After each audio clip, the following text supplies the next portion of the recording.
Vamos ler os versículos 18 a 20. Mateus 28, versículo 18. Irmãos, essas são as palavras do nosso Deus. Jesus, aproximando-se, falou-lhes, dizendo: Toda a autoridade me foi dada no céu e na terra.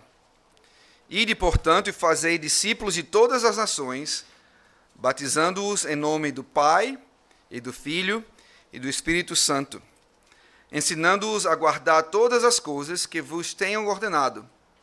E eis que estou convosco todos os dias até a consumação do século.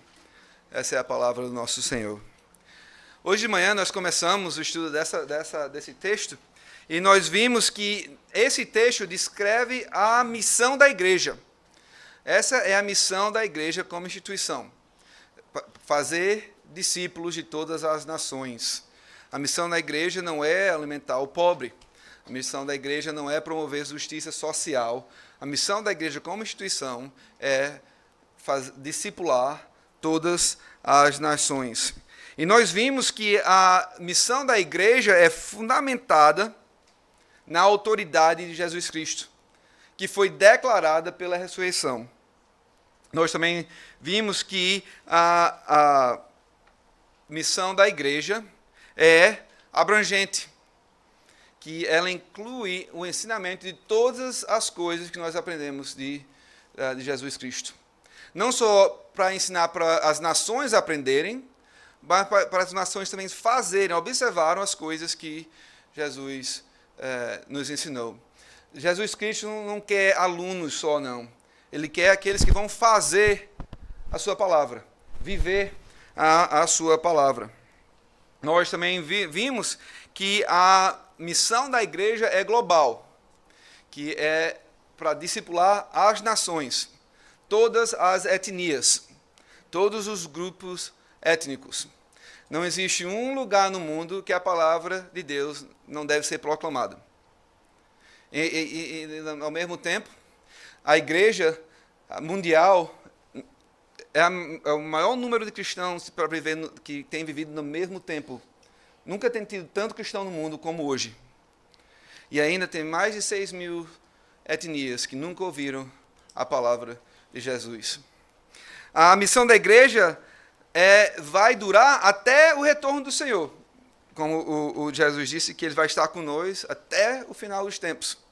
Então, não existe um momento que a igreja não é para estar fazendo discípulos de todas as nações. Nós vamos começar dando uma olhada no versículo 19. Quando Jesus diz: Ide, portanto, fazei discípulos de todas as nações. É o único comando, que é a única ordem que ele recebe do nosso general nessa passagem, é esse comando de fazer discípulos, de discipular. E ele nos diz como vamos fazer esses discípulos. Veja de novo em versículo 19. Ide, portanto, fazei discípulos de todas as nações. Aí você vai ver dois verbos que terminam com a palavra ando, com o sufixo ando. Batizando-os e, em versículo 20, ensinando-os. Essas duas palavras descrevem como nós vamos discipular a igreja. A maneira na qual a missão da igreja vai ser realizada é através do batismo e do ensinamento. E nós paramos aqui hoje de manhã e vejo que vocês voltaram, ainda bem, para ver como é que a história aqui termina. Então, essas duas palavras, ensinando-os e batizando-os, descrevem esse termo, fazei discípulos. E talvez você esteja se perguntando, como é que vou fazer discípulos através do batismo? E essa pergunta é muito importante, porque a resposta errada já levou muita gente a tentar converter nações só pelo batismo com a água. Quando os missionários foram aos países escandinavos. Cadê o Vinícius? É isso mesmo? Escandinavos. Em vez de proclamar o evangelho, o que foi que eles fizeram? Eles cortaram a árvore de Thor, juntaram todo mundo e tacou água no povo. e de repente agora são todos cristãos, foram evangelizados porque eles foram batizados. Não é isso que o nosso Senhor está dizendo aqui nesse texto. É mais fácil nós entendermos esse texto se deixarmos que a palavra batizar se refira ao que o batismo significa e não ao batismo em si. O que Jesus está nos dizendo é que nós vamos discipular as nações, pelo qual o batismo significa. A nossa confissão de fé, eu digo a nossa confissão de fé, porque a nossa denominação também é confessional. E nós adotamos a mesma confissão com algumas mudanças no último capítulo da confissão. Então, a nossa confissão de fé, no capítulo 27, o segundo parágrafo, diz: em todo o sacramento há uma relação espiritual ou união sacramental entre o sinal é a água do batismo, é o pão, é o vinho, e a coisa significada. E por isso os nomes e efeitos de um são atribuídos ao outro. Então, de acordo com a confissão, aqui Jesus está usando a palavra batizar para significar para nos dizer tudo que batismo significa. Então, batismo aqui não é o ato de batizar, e sim a pregação do evangelho que leva ao batismo daqueles que são convertidos.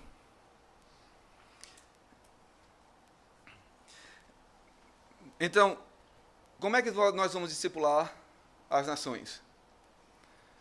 Batizando-os, quer dizer, evangelizando-os e também ensinando a eles. Então, a grande comissão, a missão da igreja, inclui o evangelismo e missões. Parte da missão da igreja é pregar o evangelho em lugares onde o cristianismo já existe. Isso é o que chamamos de evangelismo. Parte da missão da igreja é pregar o evangelho em lugares onde o cristianismo não existe na língua do lugar. Isso é que chamamos de missões. E nós somos todos chamados, de uma maneira ou outra, para evangelismo, pelo menos evangelismo, e talvez até para missões. Então, a missão da igreja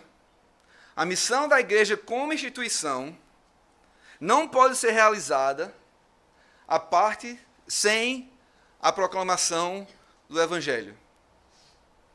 É impossível uma igreja obedecer a Deus sem a proclamação do evangelho. Então, a igreja, para ser uma igreja fiel, tem que saber e confiar no evangelho. O que é o evangelho? Na nossa igreja lá em Olímpia, a gente tem uma aula, uma classe que a gente chama de aula de membresia, que é como a sua aula de catecúmen. E no final da aula, quando eles acabam o processo, eles são entrevistados pelos presbíteros. Não sei se é o mesmo processo que acontece aqui. A primeira pergunta que os presbíteros perguntam é essa: me diga qual é o evangelho, o que é o evangelho, e você tem 60 segundos para nos dizer.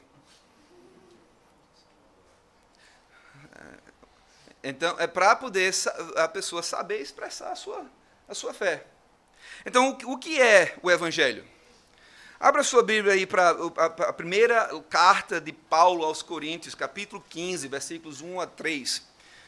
Esse é um bom lugar para você, é uma passagem boa para você memorizar, decorar, para saber o que é o evangelho. Então, o que é o evangelho?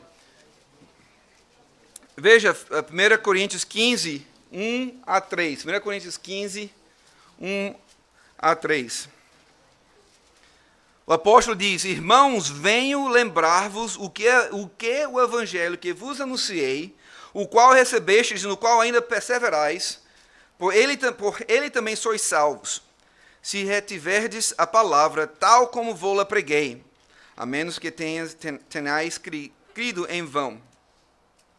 Antes de tudo, vos entreguei o que também recebi. Essa palavra, essa expressão traduzida, antes de tudo, não é em termos de tempo, antes disso eu disse isso, depois eu disse... Não, a coisa mais importante que eu lhe disse foi o Evangelho. E ele vai fazer uma revisão com eles agora. E ele diz...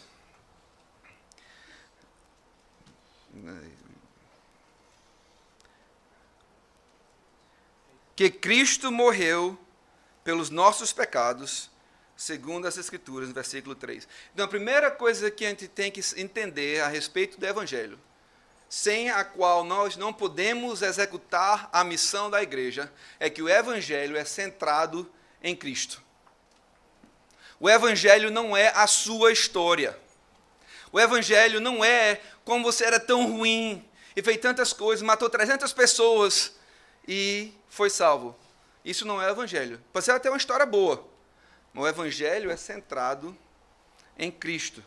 É a primeira coisa que nós precisamos saber do Evangelho. A primeira palavra, no resumo que Paulo nos dá, é Cristo. Em português a ordem não aparece, mas a primeira palavra na língua original é Cristo. Então, como Paulo diz, a coisa mais importante que ele disse foi Cristo. Essa atitude centrada em Cristo não se concentra somente na pessoa de Cristo, quem Ele é, mas também no que Ele fez.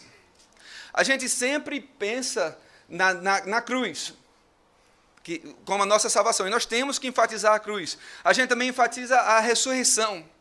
Mas muitas vezes a gente se esquece de pensar na vida que Ele viveu.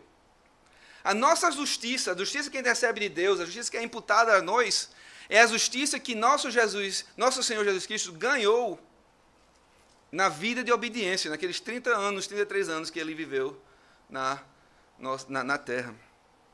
Então, o Evangelho é centrado em Cristo, quem Ele é e o que Ele fez pela sua igreja.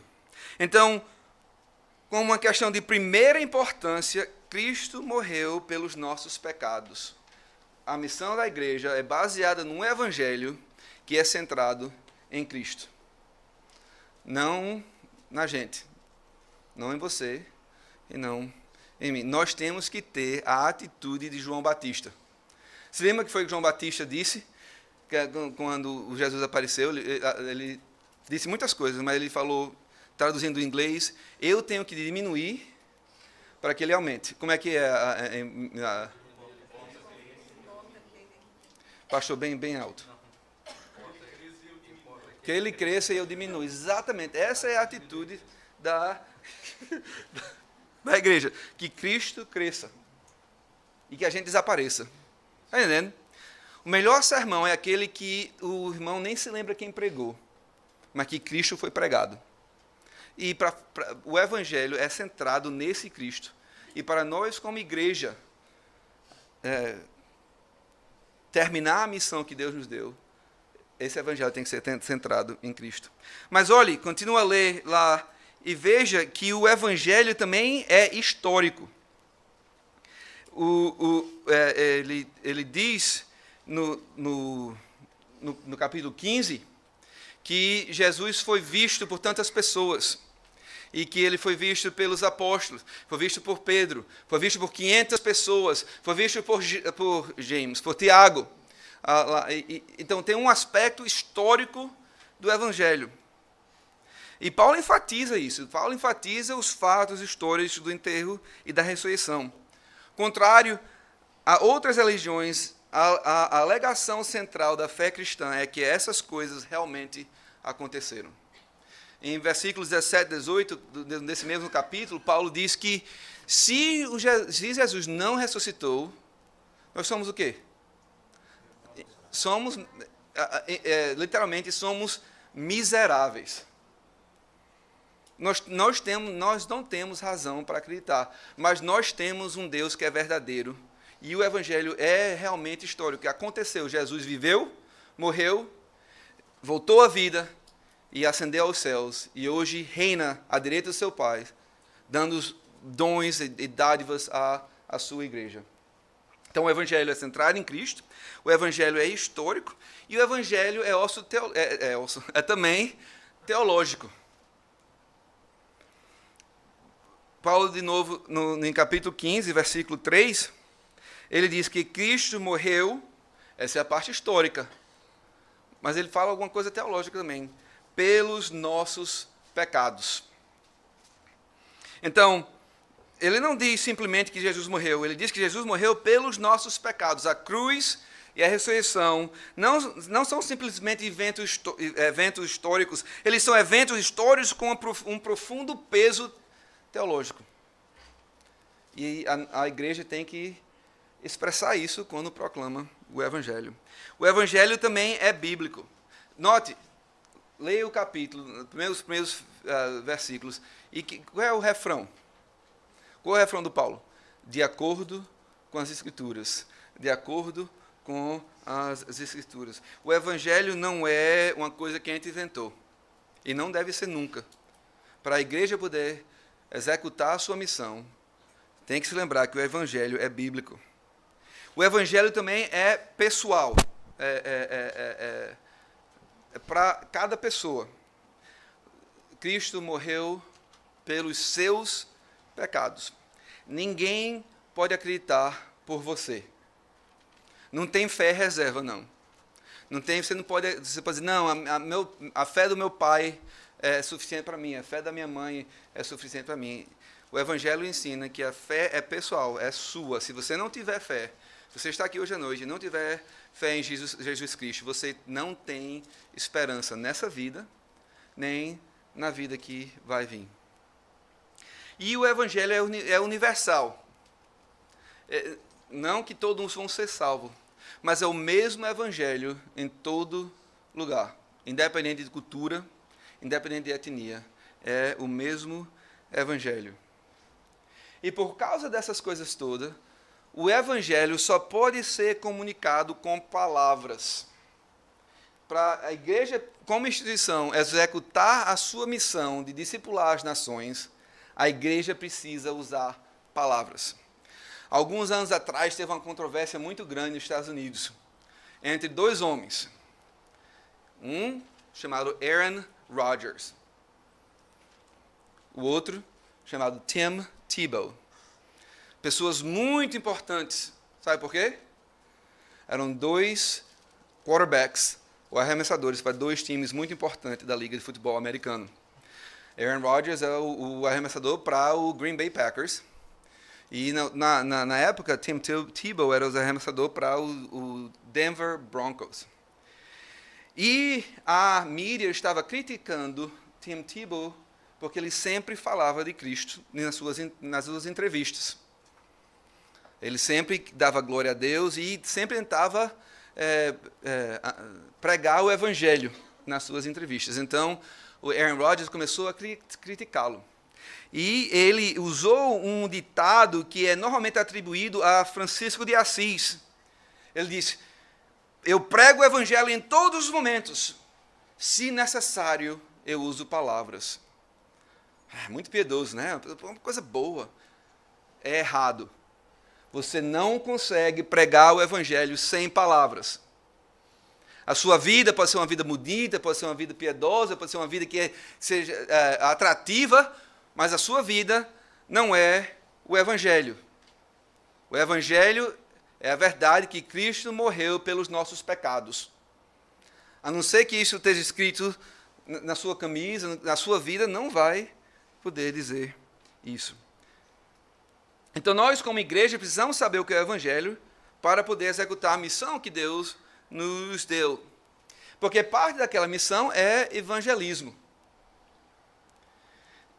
E evangelismo normalmente acontece na vida cotidiana dos membros da igreja. Apesar de que o evangelho deve estar sempre presente na vida do culto da igreja, o pastor nunca deve pregar um sermão que não inclui o evangelho, porque o evangelho é o fundamento para tudo que nós fazemos. O culto não é a área principal de evangelismo. O culto é a hora ou as horas na qual a igreja, aqueles que foram salvos, recebem a palavra de Deus, recebem as ordens para marcharem e irem para as nações. E o evangelismo normalmente acontece na sua vida, quando você recebe a palavra do pastor Paulo, quando você come a palavra na mesa do Senhor, na Santa Ceia, e você vai trabalhar na segunda. Você vai para o colégio na terça. Você vai falar com seus amigos, com seus vizinhos. Isso é parte da missão da igreja como instituição. E no dia do Senhor, nós trazemos os frutos do Evangelho de volta para a casa do Senhor para lhe cultuar. Então, o evangelismo é parte da missão da igreja. E uma igreja que não está evangelizando as nações, que começa com seu vizinho, com seu pai, com seu filho, com sua irmã, com sua mãe. Se a igreja não estiver evangelizando, essa igreja não está obedecendo a Deus. Porque a missão da igreja inclui evangelismo. Mas a missão da igreja também inclui o discipulado. Se lembre, a grande comissão é para fazer discípulos de todas as nações.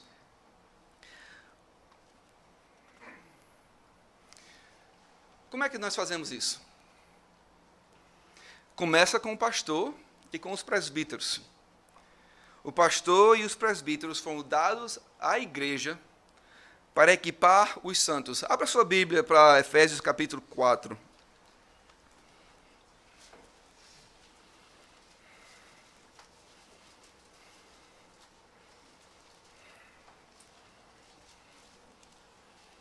Versículo 11.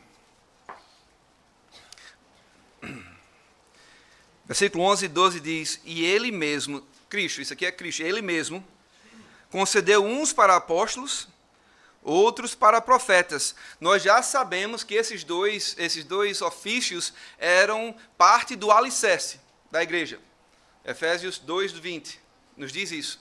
Nós não precisamos mais de apóstolos e profetas, porque nós já temos eles. É chamado a Bíblia. É parte do alicerce. Uma vez que o alicerce é construído, você não continua construindo o alicerce.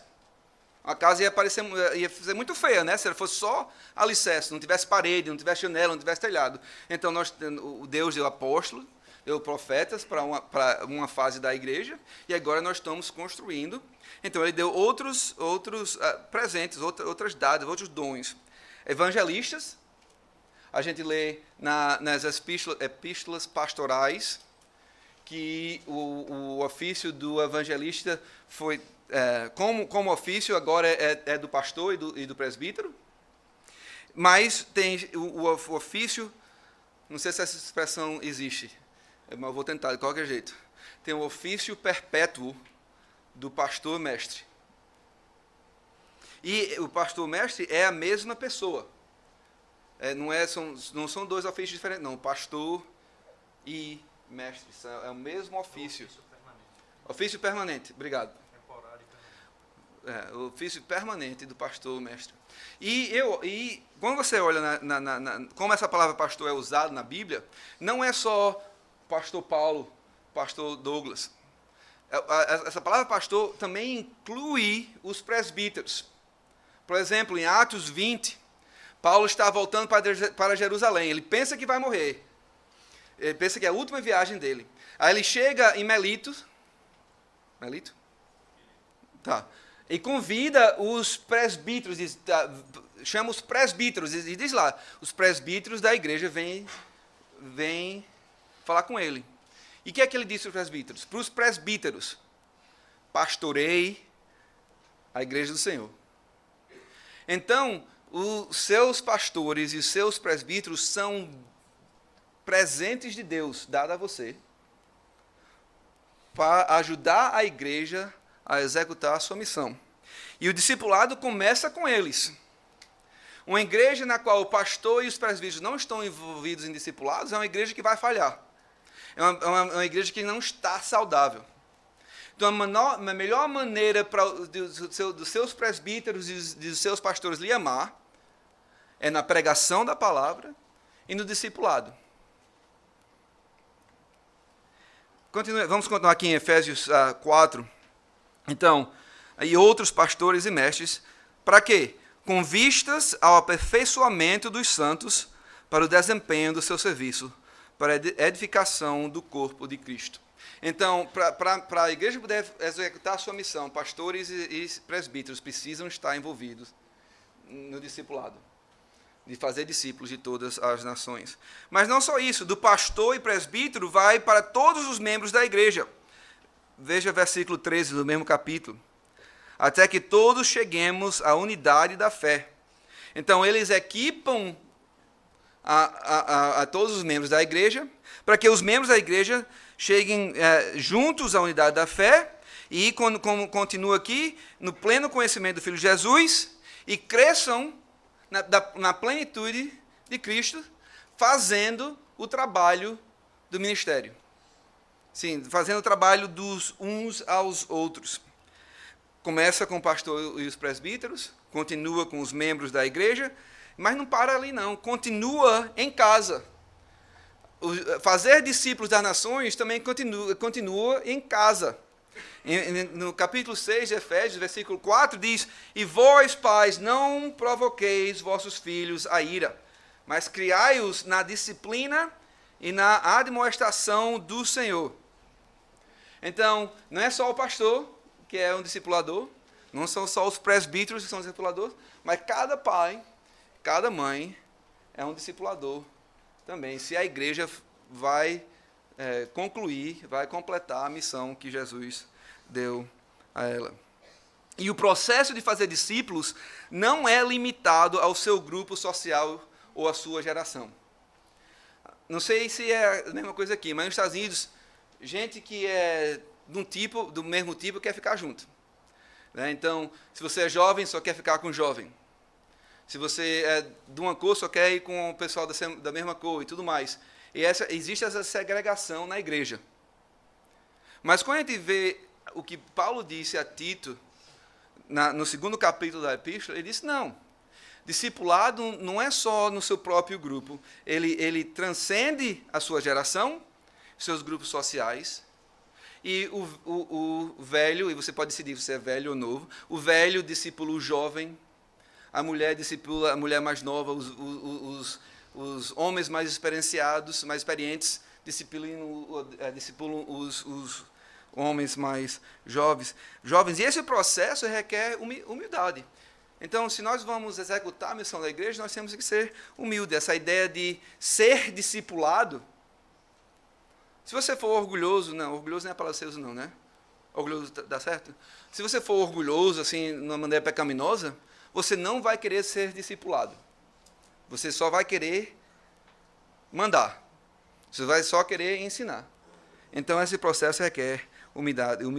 Esse processo também requer que tenhamos relacionamentos onde crescemos, onde o crescimento desse relacionamento é centrado em torno do Evangelho. Nós só podemos discipular pessoas se nós conhecemos elas. E esse conhecimento tem que ser centrado no Evangelho de Jesus Cristo. E esse processo requer sacrifício. Quando você investe na vida de uma pessoa, isso requer sacrifício da sua parte. Não é uma coisa fácil, não. Você tem que investir na vida desse. E esse processo requer amor pelos irmãos e irmãs, pois você não vai investir na vida deles se não o amar. Você ama os seus irmãos aqui? Vocês amam suas irmãs? Você conhecem eles? Para poder discipular as nações, nós precisamos conhecer, pelo menos os nossos irmãos e irmãs, para que possamos investir neles, na vida deles. Mas não só essa área é parte da missão da igreja, o culto de Deus no dia do Senhor também é parte da missão da igreja, porque ele é uma parte essencial no processo de fazer discípulos. É o sermão, os sermões do dia, agora complicou, sermãos do dia do Senhor, que são essenciais no discipulado. Sem ele, é impossível de discipular as nações. A adoração, o culto no dia do Senhor é onde somos treinados para o céu. Você entende isso, povo de Deus? Que é aqui nós estamos sendo treinados para o céu. Talvez com um pouco menos espaço do que do céu, mas nós estamos sendo treinados para o céu, no culto do Senhor, no dia do Senhor. Não existe nenhum outro, isso é muito importante. Não existe nenhum outro lugar nessa vida onde estamos mais perto do céu e da presença de Deus do que quando estamos reunidos para adorar o nosso Deus. Quando o pastor vem aqui e chama a congregação a adorar a Deus, uma coisa acontece que não acontece em nenhum outro canto. É como se as portas dos céus abrissem e nós agora estamos na presença de Deus, mas não só nós.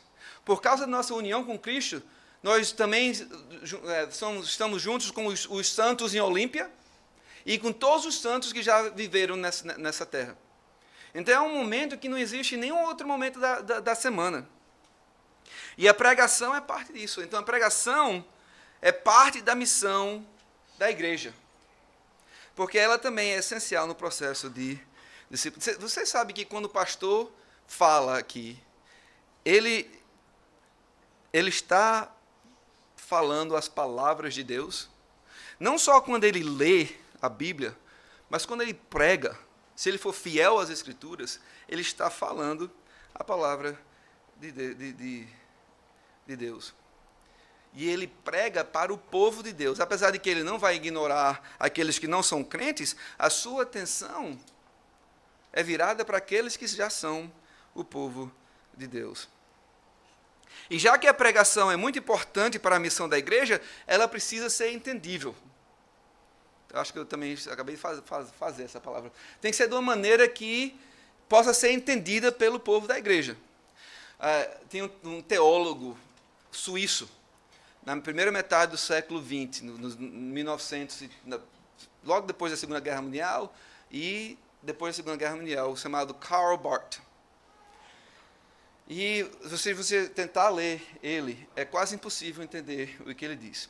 Mas, muitas vezes, as pessoas saíam do culto dizendo o seguinte: foi tão maravilhoso, foi tão bonito. Aí perguntaram, tinha uma senhora que saiu, aí um repórter veio falar com ela.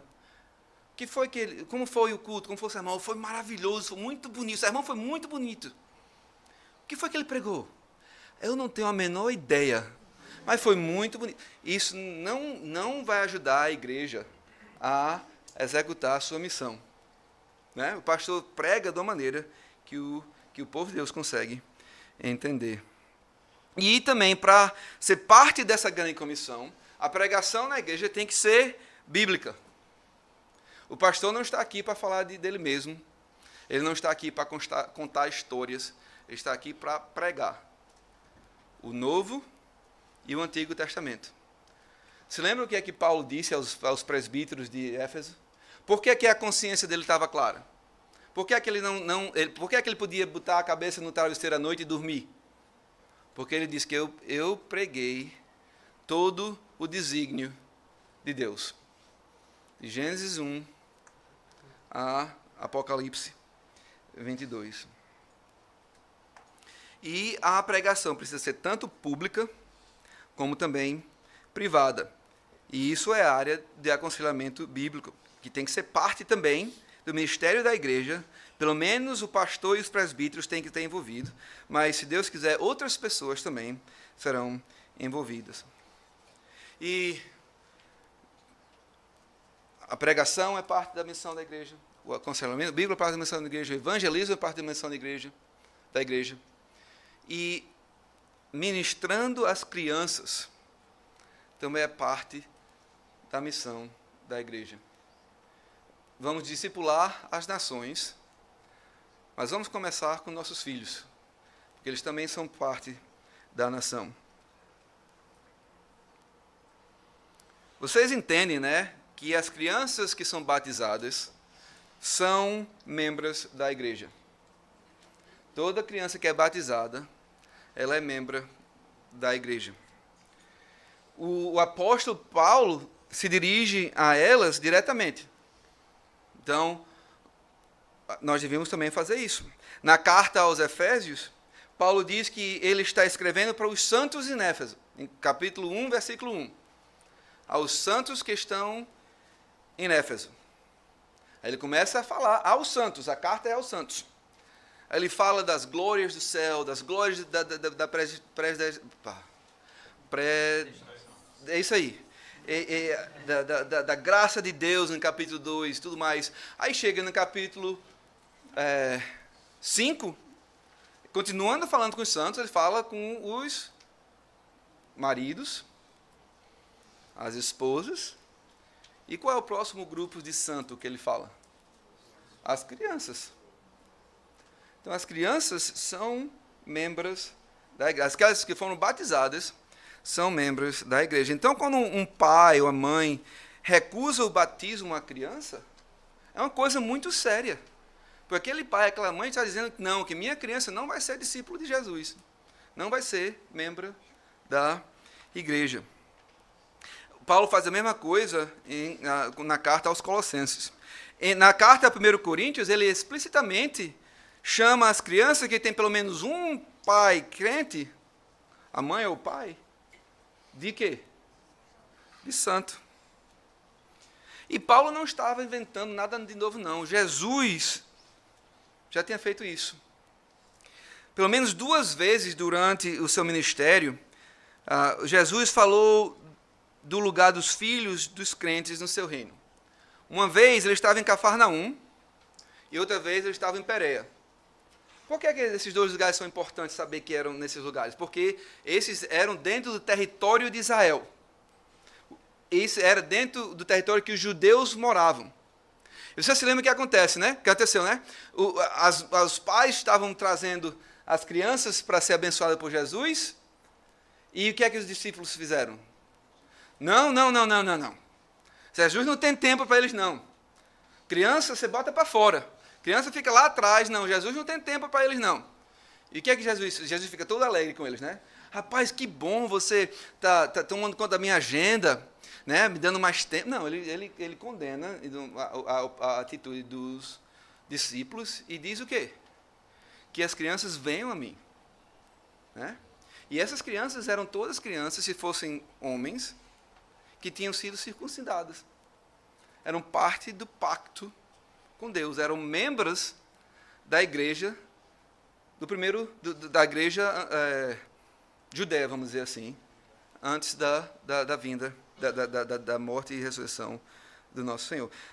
Lucas usa a palavra infantes. Crianças que são carregadas nos braços. Membros da igreja, porque receberam o sacramento de iniciação.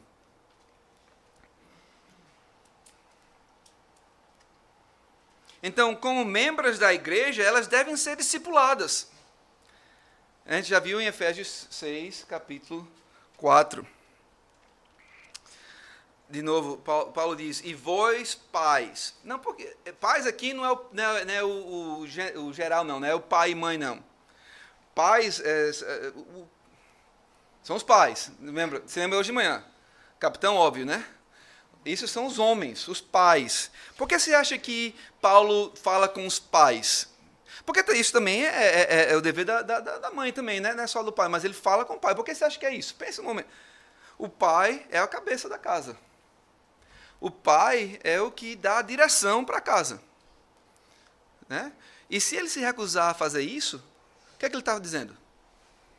Jesus não tem autoridade sobre a minha vida. Porque a gente já viu que Jesus tem autoridade, ele deu uma missão à igreja, e quando o pai recusa ser o discipulador da casa, ele está dizendo, não, Jesus não tem autoridade sobre essa casa, eu não vou segui-lo, e não vou discipular os meus filhos. E vós, pais, não provoqueis vossos filhos a ira, mas criai-os na disciplina e na admoestação do Senhor.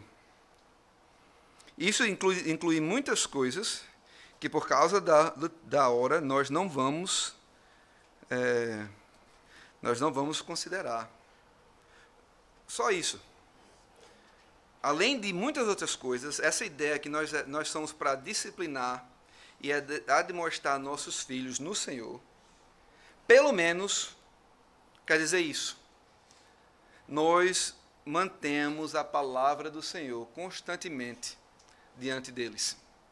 Vocês se lembram que Deuteronômio 6 diz? Né, diz que só tem 4 vezes no dia que você tem que falar a palavra do Senhor aos seus filhos. Né? Quando eles se acordam, quando eles se sentam, quando eles estão andando, quando eles estão em casa, de volta. Só são essas 4 vezes. Você vê que eu estou só brincando aqui, que não tem nenhum período do dia que a palavra do Senhor não deve estar diante deles. E parte desse discipulado das crianças, como missão da igreja, como discipulando as nações, é a catequese das crianças. Deus, na sua providência, nos deu um catecismo maravilhoso no breve catecismo.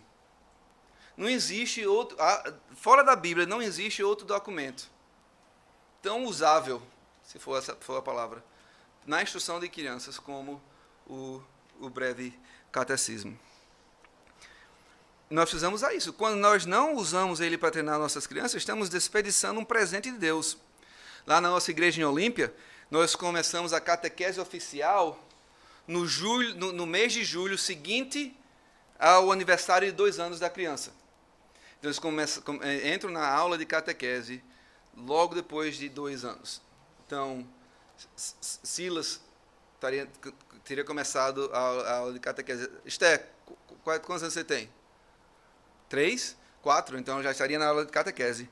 E elas continuam nessa aula de catequese, no programa de catequese, até fazerem 14 anos. Ou mais ou menos 8ª série, que seria a sua 9ª série, 9º ano, aqui. De 2 a 8 anos, usamos uma versão mais simples do catecismo. E se uma criança, então, começar logo depois que fizer 2 anos e continuar até 14 anos, ela vai ter memorizado, decorado o catecismo pelo menos 4 vezes na sua vida na igreja, porque nós acreditamos que a catequese das crianças da igreja é parte da missão da igreja em discipular as nações. Outra coisa que precisamos ter em mente é que, para discipular as nossas crianças, elas devem ser parte do culto da igreja. E eu fico muito feliz de ver crianças nesse culto com a gente hoje de noite. No culto do dia do Senhor, famílias devem adorar a Deus juntas. Esse é o padrão bíblico. No Antigo Testamento, quando a congregação do Senhor se reunia para adorar a Deus, as crianças eram sempre incluídas. Você pode dar uma olhada em Deuteronômio 29, ou Deuteronômio 31, ou Josué 8, ou Neemias 12. Toda vez que a congregação de Israel era chamada para vir diante do Senhor, traga as crianças, até aquelas que estavam no colo. Já vimos que o nosso Senhor Jesus queria que as crianças viessem a Ele. E Ele até comandou as crianças que viessem, não só os discípulos, Ele disse: crianças, venham a mim, em Marcos capítulo 10, versículo 14. Então, Jesus quer que crianças venham lhe adorar, e o lugar onde eles podem achá-lo é a congregação do Senhor. É o culto do dia do Senhor. Quando nós nos reunimos, nós queremos a igreja toda presente. Não só parte da igreja. Todos os segmentos da igreja. Está vindo perante a Deus. As crianças, como membros da igreja, devem ser parte desse grupo também. Se isso é o que Jesus quer que façamos, por que é tão difícil? É justo dizer que é difícil. E muitas vezes os pais e crianças pequenas não conseguem prestar atenção a nada no culto, porque o tempo todo estão tentando controlar as crianças, ou às vezes as crianças fazem muito barulho, é difícil de concentrar. É uma coisa difícil. Por que é difícil? Deixa eu sugerir várias razões. Crianças são pacotinhos de pecados.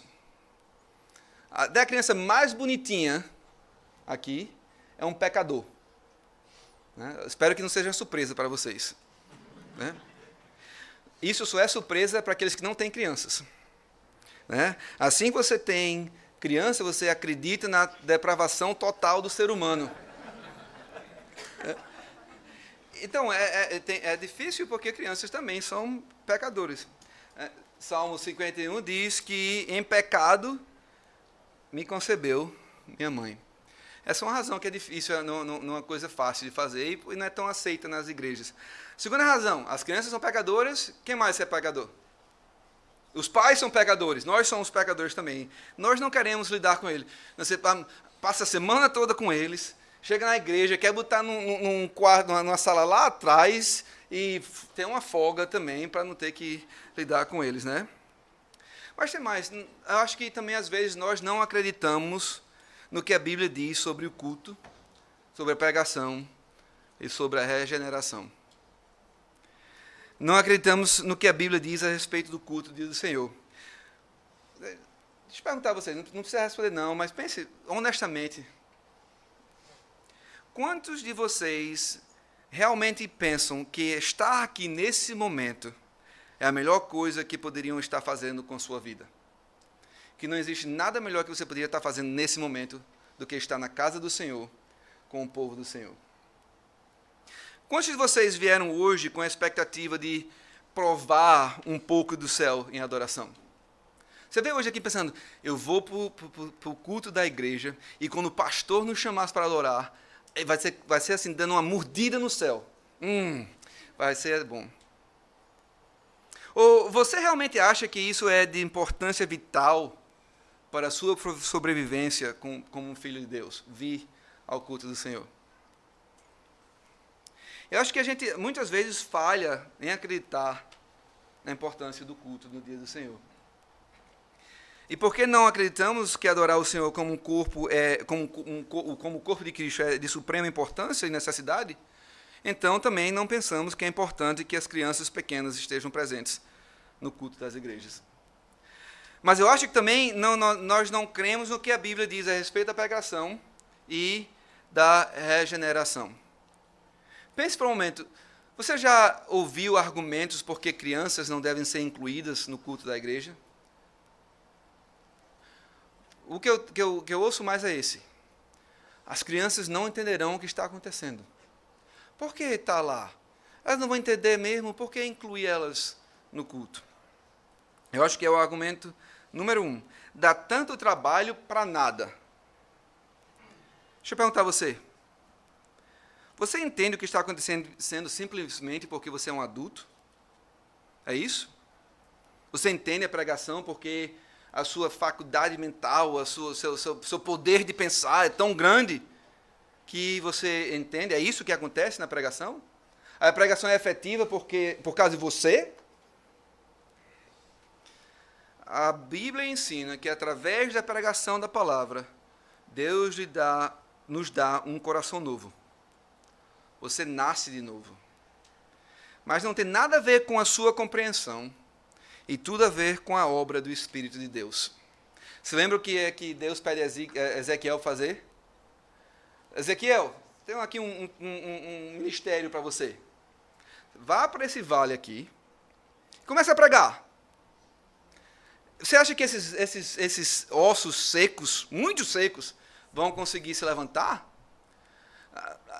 É o que? Capítulo 37, né? Ezequiel já ficou mais sabe. Disse, não, você sabe, Deus. Você sabe. E deixa isso. Então tá, comece a pregar. Ele prega. E o que acontece com os ossos? Começa a se tremer, né? Eles começam a se juntar, ele continua a pregar, e de repente tem vida nos ossos. Foi porque os ossos entenderam a pregação de Ezequiel? Ou foi porque o Espírito de Deus trabalha através da pregação do Evangelho? Né? Então, isso pode acontecer também com as nossas crianças. É por isso que há esperança para as crianças muito pequenas e também para aqueles que são deficientes mentais. Que Deus, através da pregação do Evangelho, pode mudar até aquele coração que talvez não consiga entender do mesmo jeito que nós conseguimos. Uma terceira razão porque algumas pessoas não querem que crianças pequenas participem do culto é a falta de preparação das crianças e de nós mesmos para vir cultuar o Senhor. Perguntas de novo. A gente pode chamar essas perguntas de perguntas raio-x, para ver realmente o que está no nosso coração. Para os médicos aqui, eu sei que raio-x não mostra o coração. Tá? Vamos dizer que é uma tomografia computadorizada. Talvez isso mostre os corações. Quanto tempo você passou se preparando para adorar a Deus hoje, antes de se sentar onde você está agora? Você organizou a sua vida para que agora você estaria na melhor condição possível para adorar a Deus? Você orou pelo culto durante a semana, ou até ontem, talvez hoje de tarde? Todas essas coisas não têm nada a ver com as crianças. E, ao mesmo tempo, tem tudo a ver com elas. Gente de Deus, povo de Deus, Satanás sabe que a adoração correta de Deus por toda a igreja de Jesus Cristo, incluindo as crianças, destruirá o seu reino. Por isso ele tenta parar. Mas é a missão da igreja discipular as nações, e isso inclui as nossas crianças. Como é que a gente chega ao ponto que não é tão difícil ter crianças pequenas com a gente no culto? Como é que a gente chega lá? Se bem que eu acho que eu estou falando aqui, como diz nos Estados Unidos, estou falando para o coral aqui, estou pregando para o coral, porque tem as crianças que estão tudo sentadinhas, tudo prestando atenção, né? Prestando atenção aqui e tudo mais. A primeira coisa é isso, a gente tem que aceitar o que Deus diz a respeito desse assunto. A gente tem que aceitar. Deus quer crianças pequenas no seu culto. Há algo poderoso, embora misterioso, que acontece através da pregação. O culto corporativo de Deus é a coisa mais gloriosa que podemos fazer nessa vida. Então, nós incluímos todos os membros da igreja, incluindo as crianças. Além disso, além de acreditar no que Deus diz a respeito desse assunto, nós incluímos nossas crianças porque nós queremos ter amor aos outros. As pessoas que não têm crianças pequenas, uma das maneiras que a gente pode se preparar para incluir as crianças é incluir as pessoas que não têm crianças. Se você não tiver filho, eu sei que nós somos presbiterianos reformados, mas, pastor, posso pedir para ele levantar a mão? É permitido? Tá. Se você não tiver filho, tenha medo não. Não vai cair, eu acho que não vai cair no telhado, não. Tá, então tá. Então, aqui é isso que você vai fazer, tá? As pessoas que não têm crianças pequenas precisam ter paciência com as famílias que estão tentando incluir as suas crianças no culto. Tenham paciência. Eu sei que é difícil, mas tenham paciência. Ajudem eles. Vá sentar junto, né? Vamos dizer que tem uma família que tem 4 meninos. O pai está num lado, a mãe está no outro, é difícil de alcançar o do meio. Vá ajudar eles, em vez de ficar impaciente com eles. As famílias com crianças pequenas precisam, além disso, as famílias com crianças pequenas precisam treinar os seus filhos como se comportar no culto. Não é só incluir elas no culto, não. Vocês precisam treiná-las também. Isso acontece antes, durante e depois do culto também. Usando palmadas e encorajamentos para treiná-las. Tem essa conexão mística entre o traseiro da criança e o coração. E nós precisamos usar essa conexão que está lá.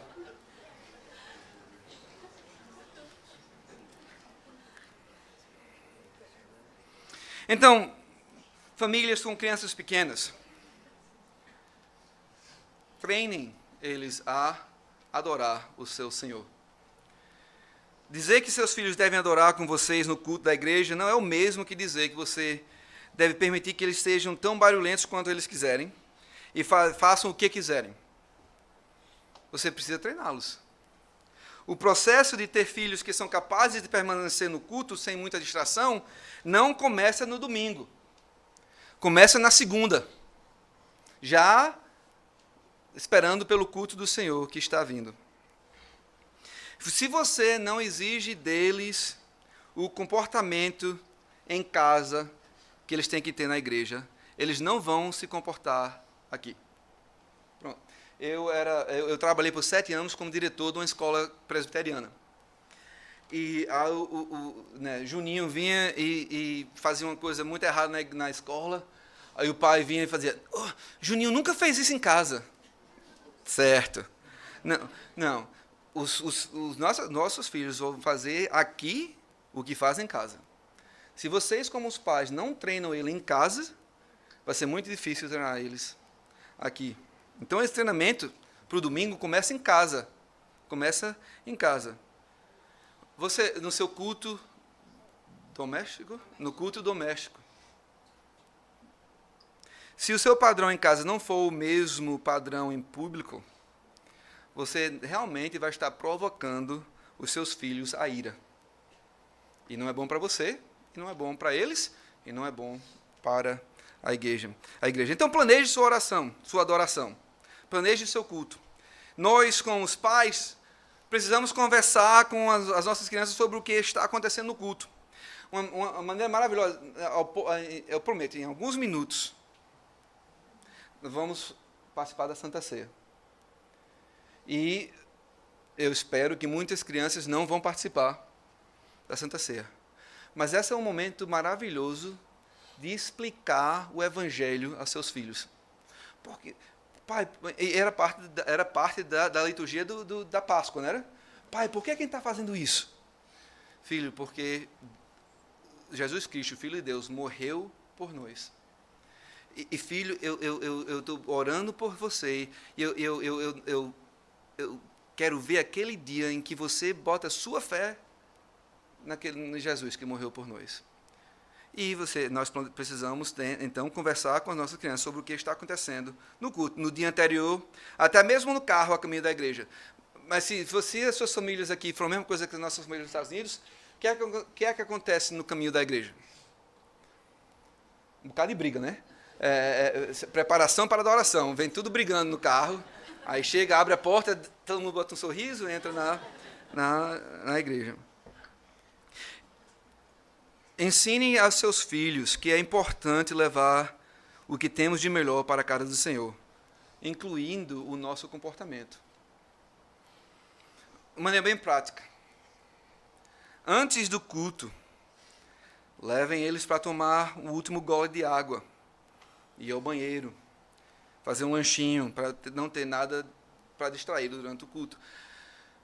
Eu acho, se as pessoas bebessem a mesma quantidade de água que bebem no domingo na igreja durante a semana, desidratação não era um problema de jeito nenhum na vida do cristão. Deve ter tudo, maior saúde. Se o seu filho está chorando durante o culto, de uma maneira que não pode ser controlada lá, leve ele para fora por alguns minutos até que ele seja consolado e traga de volta, porque eles precisam estar na adoração do Senhor. Se você disse aos seus filhos para ficar calado, se você pediu para ele não falar, ele está tagarelando, o que é que ele está fazendo? Ele está lhe desobedecendo. Você pediu para ele obedecer, não obedeceu. Se lembra da conexão do traseiro com o coração. Retire, palmadinha, fale com ele e traga de volta. E as famílias sem crianças pequenas? Você pode ser uma grande ajuda para as famílias com crianças.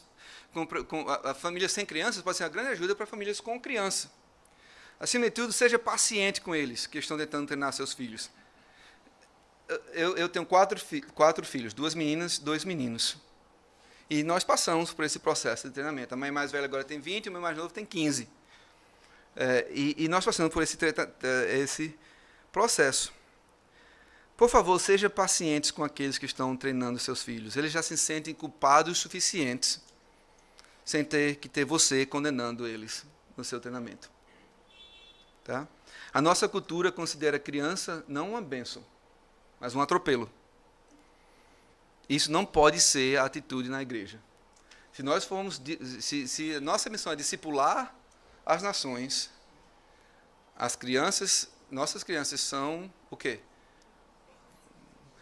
Heritage from the Lord, uma herança do Senhor, uma bênção. E nós vamos executar o Salmo 78, né?